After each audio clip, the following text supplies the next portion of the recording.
E eu vou Bora lá. colocar aqui já na tela a primeira. Estão vendo aí, né? Quem Sim. seria? Essa semana, né, 22 de junho de 1910, 112 anos que nasci em Berlim, Konrad Ernst Otto Zuse. Não sei como é que se pronuncia, alemão, né?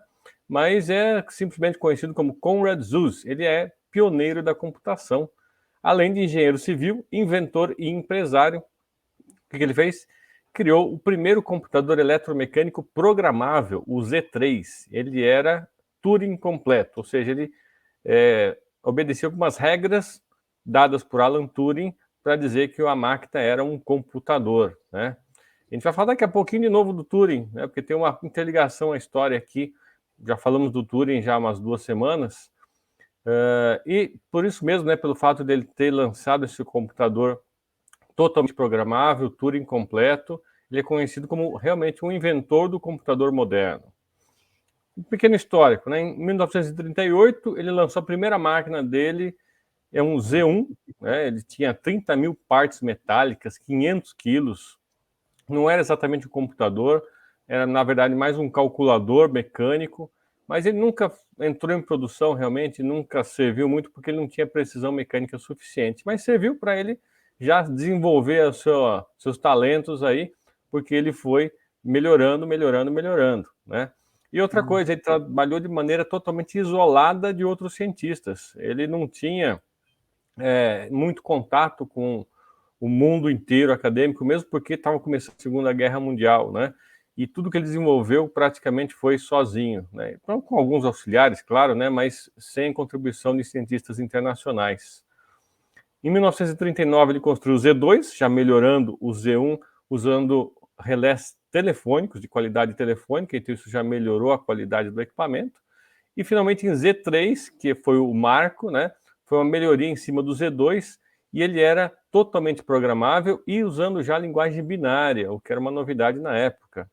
Ele se tornou operacional em maio de 1941, em plena Segunda Guerra Mundial.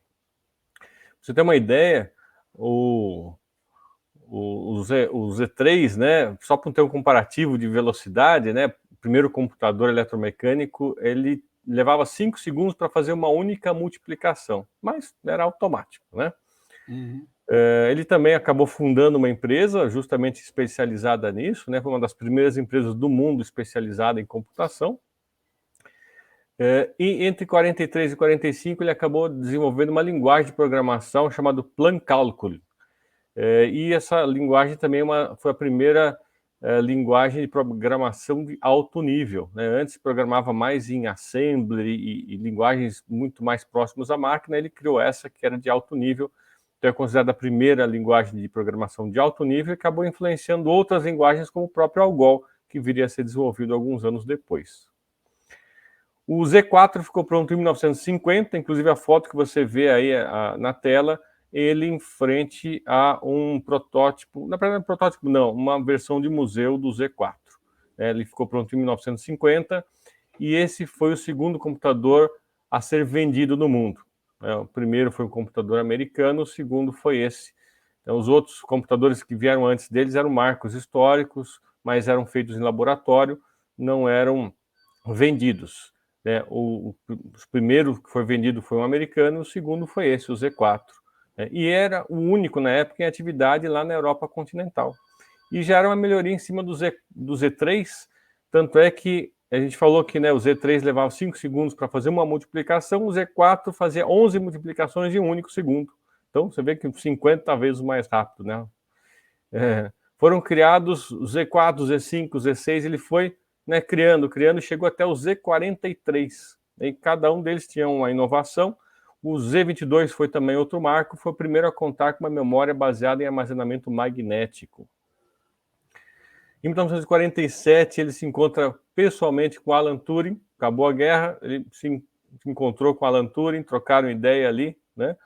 E veja, ele tinha construído o Z3, que era Turing completo, antes mesmo de conhecer Alan Turing.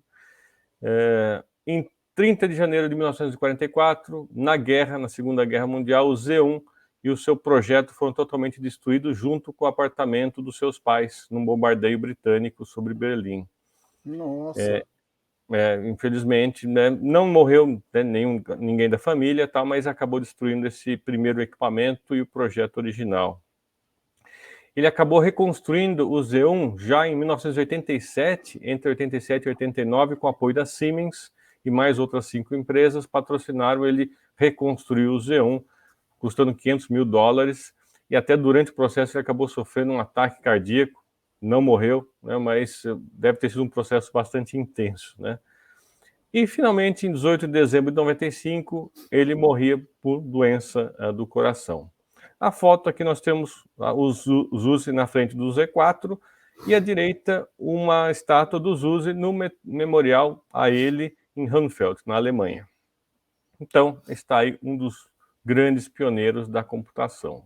Cara, a importância do que você falou aí, que ele não entrou em escala, né? Não entrou em fabricação em escala, mas a importância que a gente vê aí de ressaltar a pesquisa e o desenvolvimento é enorme, né, cara? Porque você vê, por exemplo, fazer uma analogia com o 14 bis, muito longe de ser uma aeronave que se podia colocar para uso de qualquer forma, né, comercial, ou de guerra, ou de transporte, ou de qualquer coisa, né, pelo menos foi um passo que se deu para entender como é que se funcionava, todos os princípios de aerodinâmica, tudo, Sim, e ainda sim. em cima disso daí, eu lembro do trabalho que eu fiz de conclusão do curso na faculdade, que eu tinha, olha só, super dentro da nossa área, né, eu fiz faculdade de engenharia civil e eu peguei um coordenador lá, que era mais ligado em tecnologia, para falar sobre cabeamento estruturado, que a minha ideia naquele TCC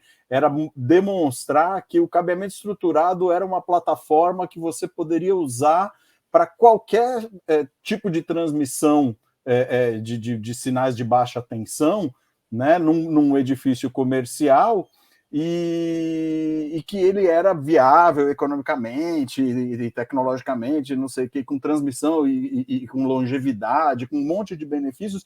E eu fiz uma pesquisa e acabei fazendo um monte de gráficos, e dentre os meus gráficos eu cheguei numa conclusão que em alguns nichos de mercado o cabeamento estruturado ele não era a melhor solução. Por quê? Porque existem alguns locais que o cabeamento convencional, você mandar um cabo de TV para TV, um cabo de 2 pares, de 1 par para telefonia, em alguns casos como esse, você foge do conceito do cabeamento estruturado, né? E fiquei horrorizado, falei para o meu tutor lá, o meu coordenador, falei, cara, a gente queria provar um negócio, acabei de dar um tiro no meu pé porque eu tive dados que demonstram isso. Ele falou, Queza, é legal, porque a gente faz pesquisa, nem sempre a conclusão bate com o objetivo, mas pelo menos a gente pesquisou e demonstrou para o mercado que alguma coisa faz sentido ou não, né? Então você chegou numa conclusão muito bacana aí, cara, e a gente apresentou para a banca isso daí, foi muito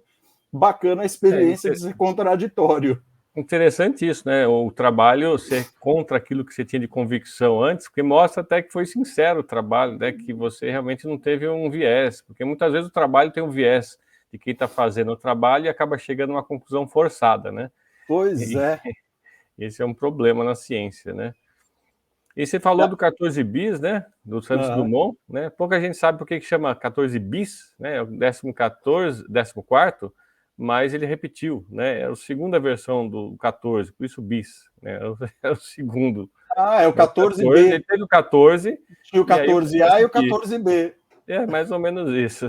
Ele botou bis, que é o segundo, é a repetição, né? Sensacional. Muito bem. E aí, o que temos para hoje?